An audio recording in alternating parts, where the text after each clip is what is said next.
All right, continuing on in chapter 22, finishing up the lymph system, especially focusing on immunity.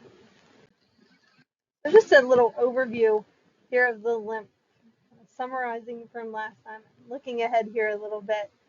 So again, those capillaries and vessels, the main point is removing that excess fluid from the tissue, so it makes the lymph, which is just the fluid of the lymph system. The lymph node's job is to filter, so their job is filtering the lymph, and that's where those lymphocytes can respond to infection. So again, a meeting place between the B and T cells and the bacteria or viruses. Lacteals, these are small, are in the small intestine. Those are going to help to absorb fats. So again, another function of the lymph is helping to absorb fats. That specifically happens in these lacteals. Whenever that happens, that forms what is called chyle. So a little bit different than the lymph, but essentially it's just lymph with fat in it. So a little different name here of chyle. Now the lymph and the chyle passes through the thoracic duct or the right lymphatic trunks before it gets into the blood. So again, it's just filtering through, and then everything essentially goes right back to the blood. The spleen is there to filter the blood. It's where, again, we can get some response to infections as well as breaking down old blood cells. Then our lymphocytes, which are those B or T cells, they're going to start in the bone marrow. The B cells are going to mature in that bone marrow. So B for B cell, B for bone marrow. And then the T cells, those are going to mature in the thymus. So T for T cells, T for thymus. Again, that's where those T cells are going to increase in number and mature. And then both the B and T cells are going to enter that lymph tissue so that they can look for and detect the presence of anything foreign. And they can remain there and pass through, or they can return to the blood to respond to infections as well. All right, so now focusing in more on that immunity, which is just the ability to resist damage from foreign substances. So mainly we think about bacteria, but also viruses, protists, parasitic worms. And the immune system is divided into two parts, the innate system and the adaptive system. And the main difference between them is the innate system is non-specific. So this is going to be the same regardless of what organism, whether it's bacteria or virus, or what type of virus or what type of bacteria. These are just more things that our body has that in general protect against invasion. And so the parts included in that innate system are physical barriers. So we're thinking about like skin is just preventing the entry. So again, the idea here is to prevent entry or to get rid of those microbes. Then we also have some chemical mediators though, and this is going to help with phagocytosis, which is the eating or the engulfing of microbes, especially bacteria. And then another one is inflammation. And phagocytosis and inflammation are the same regardless of what type of organism or which specific bacteria. Phagocytosis is just eating that bacteria, whether it's a Staph aureus or whether it's Streptococcus pyogenes that causes strep throat. Again, phagocytosis is a non-specific response. It's just the eating of foreign material to break it down. Again, inflammation trying to inhibit the spread of an infection regardless of what it is. So again, the cells here are going to be involved in that phagocytosis and the production of the chemicals. So again, these are non-specific responses. Whereas the adaptive response is specific immunity. So specificity just means that it recognizes a particular substance. So for example, antibodies are the main part of the adaptive system. Each antibody recognizes a specific microbe, either HIV or the coronavirus or a Staph aureus or E. coli or something. So they're recognizing specific organisms. So the adaptive adapts to the organism. And then the other part while the innate system is the same every time, our skin doesn't change after we've been exposed to something, but the adaptive does. We have memory cells, which sets up the idea behind vaccination. And with memory cells, we're able to remember that first encounter, and that second time we're exposed to something, then because of those memory cells, we respond much faster and much more efficiently the second time we're exposed. And again, the idea behind vaccination. We expose the first time so that if we're ever exposed again, we quickly respond to that. All right, so our innate system, again, just kind of more picture-based here. The main components, though, of the innate are those physical barriers. Again, mainly the skin, but also our mucous membrane. Pretty much any opening our body has is going to have some type of innate defense that helps prevent invaders. Then those chemical mediators, and these can be things like interferons. They recognize viruses. We have a whole thing called complement systems. So there are specific chemicals that get made, but they're just destroying pathogens regardless of what type. They're not just recognizing one type over the other. These chemical mediators just in general keep pathogens away. And then also our phagocytic cells. So phagocytosis is part of that innate kind of non-specific response, as well as inflammation. And then another cell called natural killer cells. Again, just generically killing infected cells, not a specifically infected, not just HIV or not just COVID vaccine or coronaviruses, but just in general killing infected cells. So again, these are non-specific responses. So we have inflammation and phagocytosis, chemical mediators like different chemicals, and then physical barriers. Now the adaptive immunity, though, this is where those B and T cells come into play. So those lymphocytes that we talked about. So in the adaptive, we have two branches. We have cell-mediated, and this is going to be where we have what are called cytotoxic T cells, and they're going to destroy virally infected cells. So if a cell becomes infected with a virus, we're just going to sacrifice that cell to get rid of the virus so it doesn't spread. Whereas our B cells are the other lymphocytes we talked about. They mature in the bone marrow. Well, they're going to create antibodies, and those antibodies circulate through the bloodstream and the lymph, and they're going to recognize specific antigens or foreign materials to mark them for destruction. All right, so just a little bit more here about the innate. So again, these are present at birth. Genetically determined is not something that adapts or changes.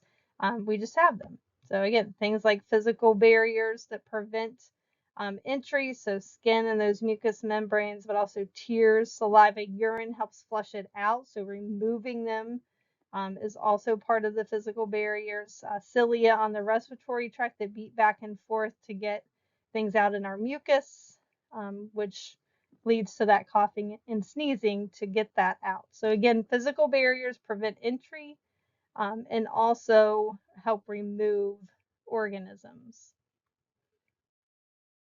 Now the chemical mediators, again, these are responsible, different chemicals that are responsible. So there can be things found on the surface like lysozyme that's in our tears. It recognizes the cell wall of bacteria.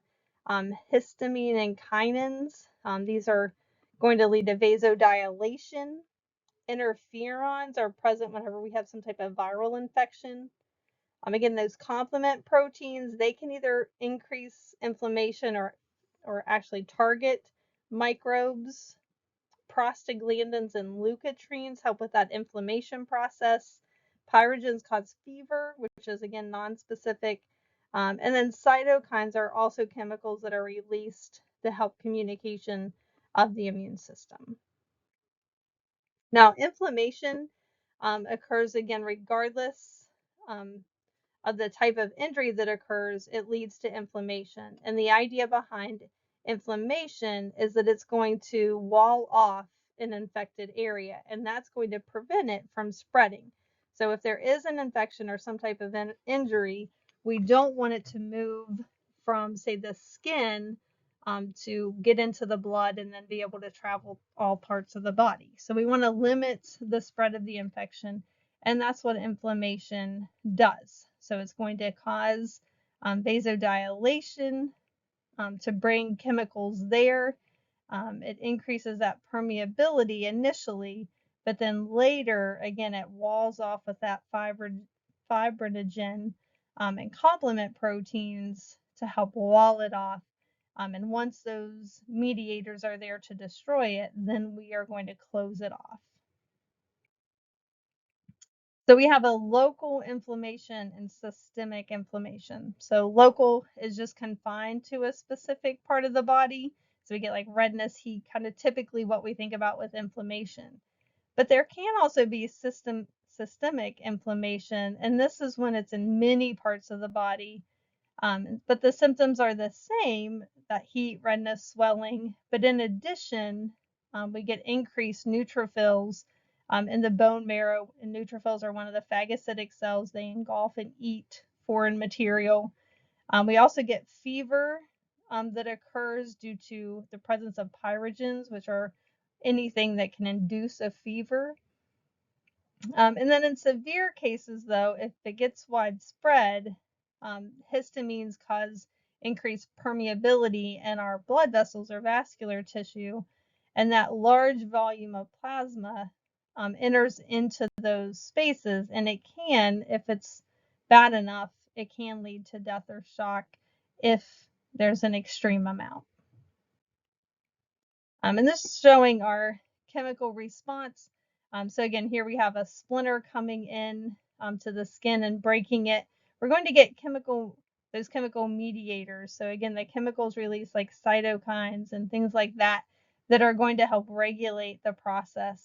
It leads to what's called chemotaxis, and that's whenever we're going to attract the immune cells there, like neutrophils. So we need to increase that permeability so that those molecules can get out of the blood and into the tissue, but it also causes the swelling when fluid goes with those chemicals. And then we get that increased blood flow as we're trying to get those cells like the lymphocytes and the specific white blood cells to help. That's going to cause that redness to occur. As those white blood cells get there and the chemical mediators are released, we do get some tissue damage. So while we're trying to help the body, there's some damage that gets done in the process.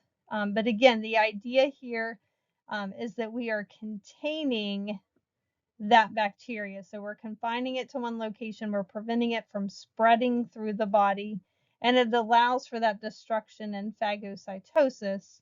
And then typically the bacteria go away and we're going to get healing to occur. But sometimes the bacteria stay there and then we get additional chemical mediators like, hey, that wasn't enough, we need more help. And then it continues the process. And that's when we can lead into some of that systemic inflammation that can be damaging and ultimately lead to that death. And I just went ahead and left this extra slide in here so it parallels what you have in the document to download, but this just further explains the last steps, step 5, 6, and 7, but I already mentioned those in the previous slide. All right, now into our adaptive immunity. Now again, we're getting to something specific. So a particular substance is being recognized. And the term for that specific substance that's recognized by the immune system is called an antigen. So we have foreign antigens. So these are things that are going to come from outside of the body, such as bacteria and viruses. But this can also be like pollen or dander, different foods, drugs. A lot of people are allergic to penicillin. So any of these things that are coming from outside of the body that cause an immune response are called antigens. And if they're outside, they're called foreign antigens. But we also have self-antigen, which as the name kind of implies. These are things actually made by the body. So it's something already inside of the body that was made. But for whatever reason, it differentiates it self from non-self. So even though it belongs in the body, it looks harmful. And so this is the response to some self-tumors. Antigens can actually be helpful, so a lot of research is being done trying to train the body and the immune system to detect cancer cells, to fight them and to kill them. So the idea, again, our body doesn't typically, because cancer cells are cells that belong in the body, they're just bad. So if we can train and come up with a vaccine that would train the body to recognize that, then our immune system could destroy those cancer cells. But then also, this can lead to autoimmune diseases, so like rheumatoid arthritis or type 1 diabetes, that's due to the loss of um, cells within the pancreas. So the cells producing the insulin, those beta cells, they are destroyed, so the body isn't making any insulin. So autoimmune, even though that is a healthy cell that should be in there, for whatever reason, an immune cell recognizes it as foreign, and it attacks it. All right, so just a nice summary table here of the innate and the adaptive immunity. So if we start with that innate immunity, again, it's non-specific. So a lot of our white blood cells are the main cells that help with this. Their main thing is going through an inflammatory response to limit the spread of the infection, and that phagocytosis that is going to engulf and get rid of them. If it gets past those physical barriers, those chemical mediators can be elicited, like the histamines and all those, to ultimately trigger inflammation, fever as well, and phagocytosis. Now, the adaptive immunity is into two parts. So we have the antibody mediated, also called humoral, and then the cell mediated as well. So again, both of these are specific to a microbe. Antibody mediated uses those B cells. Again, they mature in the bone marrow, but the main outcome of those is the production of antibodies. And those antibodies then can detect organisms outside of the cell. So extracellular organisms can be detected by those antibodies. Whereas with the cell mediated, this is going to be viral infections. So the T cells that develop in that thymus, these are going to be releasing cytokines, but essentially those cytokines then are going to destroy the cell that is infected. So again, the effect of this is cytotoxic. It is actually killing the cell that is infected with that organism. Again, here with our adaptive, that antibody mediated, those B cells producing antibodies. Cell mediated, that's going to be caused by the T cells. And again, we have the cytotoxic T cells, so we're destroying those infected cells that have viruses in them, because viruses don't necessarily circulate so much outside of the cell. They attach to the cell and take over, so then the antibodies can't detect them. So cell mediated allows for those cells infected by a virus to be detected and then destroyed. Also, helper and regulatory T cells help with both the antibody and cell-mediated immunities. So a little bit here about the antibodies from that humoral or antibody-specific immunity. Again, these are produced by the B cells that are made. There are 5 classes: IgG, M, A, E, and D, and we'll have a table coming up here about what each of those do. All of them, though, regardless of their name, have a Y-shaped structure that are made. They're proteins. They're actually made up of 4 individual chains. 2 heavy chains, they're called, and 2 light chains. But what ultimately happens in that Y structure, they have a variable region, and that's the part that combines with the antigen. So at the very tips, and there are 2 of them at each end. So if you think about the Y, it's going to be the tips of the Y. That's the variable region. And then they have a constant region, and that's going to be responsible for the activity. So the effect that happens whenever the antibody binds to the antigen is based on the constant region, and that's where the different classes come into play. All right, so our structure here, again, each green thing here is indicating a protein or a polypeptide.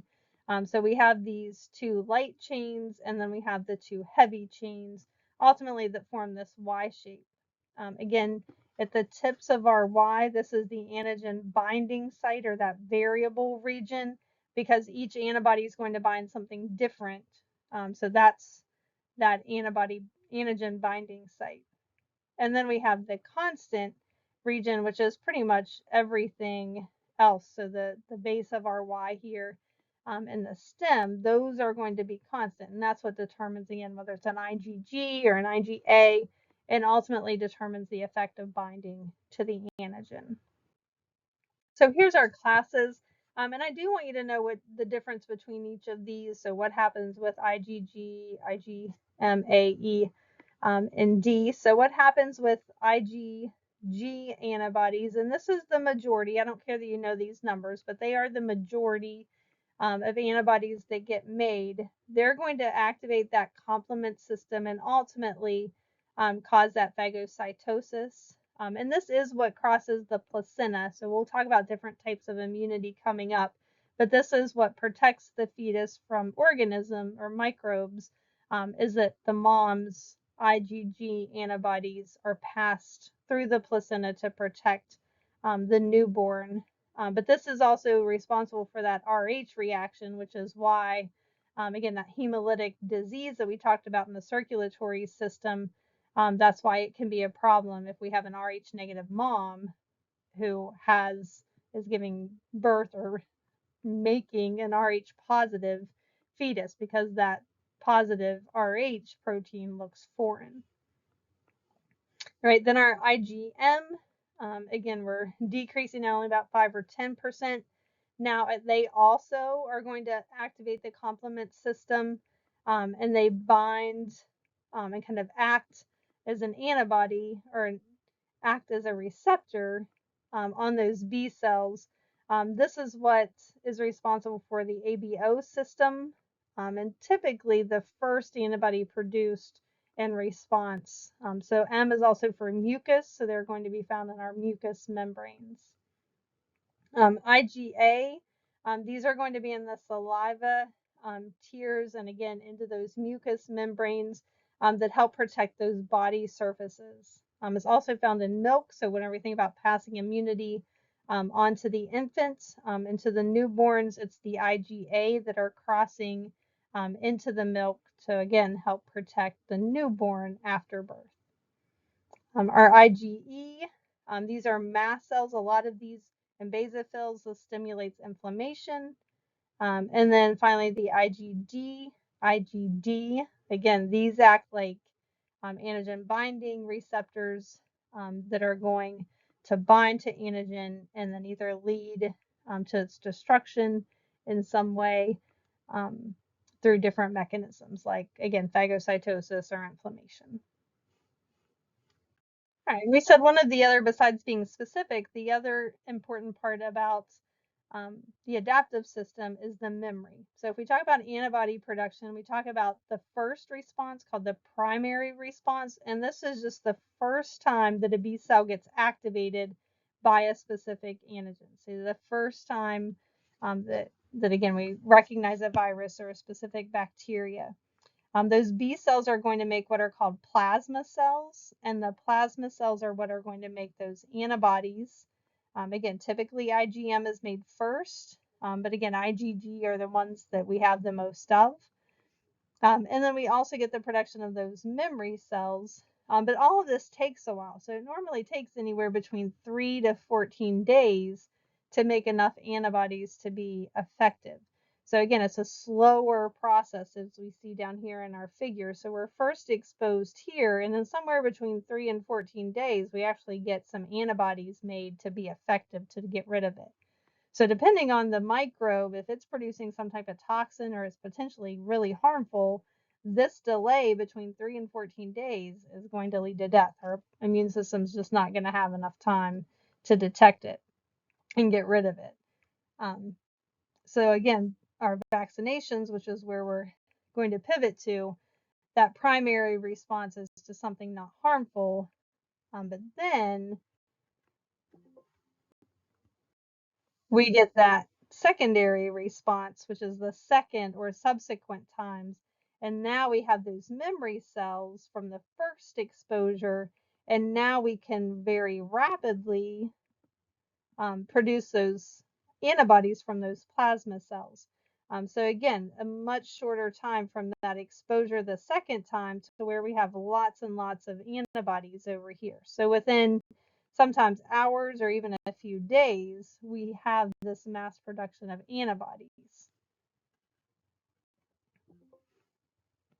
Then our cell-mediated immunity, again, this is against those cytoplasmic microbes, again, like viruses. So those cytotoxic T cells are going to respond to antigens that are inside or endogenous inside of the cells. So they kind of function in a couple ways. They lyse or destroy virus-infected cells, or sometimes even tumor cells, or unfortunately sometimes tissue transplants. And that's the reason why rejection can occur, is because they see them as foreign and they attack them. Oops. And they produce these cytokines, those chemical things that can promote phagocytosis and inflammation to help the body respond to that infection. And we do still have those memory cells as well. So viruses can be remembered as well, so that the body is better equipped and more efficient at handling this response. Now, a few things here about our immunization. So I was mentioning when we were talking about the memory, we would come to this here at the end. So immunization is just a deliberate exposure to an antigen or an antibody sometimes. And there are 4 different types of immunity that we get. So we can have active, natural. So natural means that we're naturally exposed to something. Active means that we produce a response. So we have a primary response to that microbe or to that antigen. We also have active artificial, and this is going to be vaccination. Again, that deliberate exposure to an antigen in a vaccine. Whereas active natural would be if you naturally are exposed. So if, again, you touch a doorknob that has a microbe on it and you naturally become infected with it, or somebody coughs in your face or something to that effect. So you're just naturally getting exposed to it. That's an active natural, versus deliberate introduction is active artificial.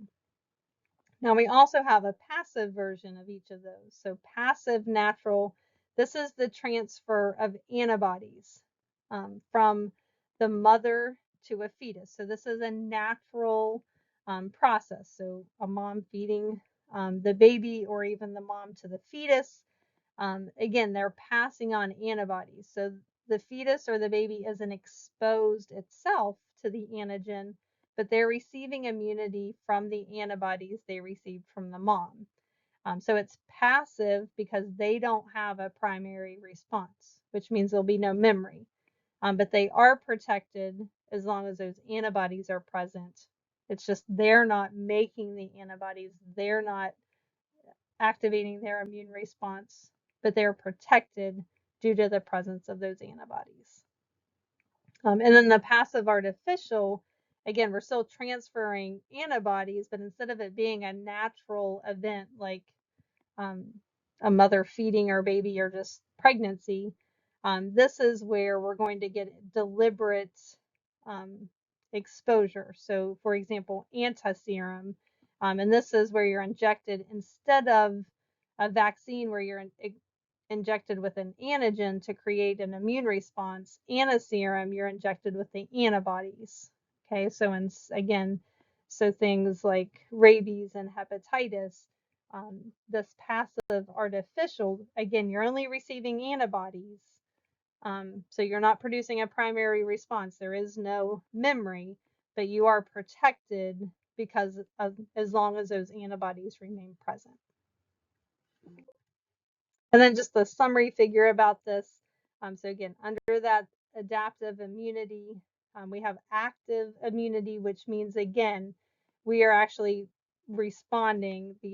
A person's own immune system is being activated, versus passive, we're just getting the transfer of antibodies from one person to another or from an animal. And then again, natural versus artificial. Natural is something that naturally happens, so natural exposure to an antigen creates an immune response, so it's active natural. Vaccination is deliberately adding something, so that's active artificial. And then with passive, again, transferring antibodies in a natural process, again, like feeding and breast milk or through the placenta, natural passive. Introduction, again, deliberate of antiserum or antibodies from an organism to another is artificial passive.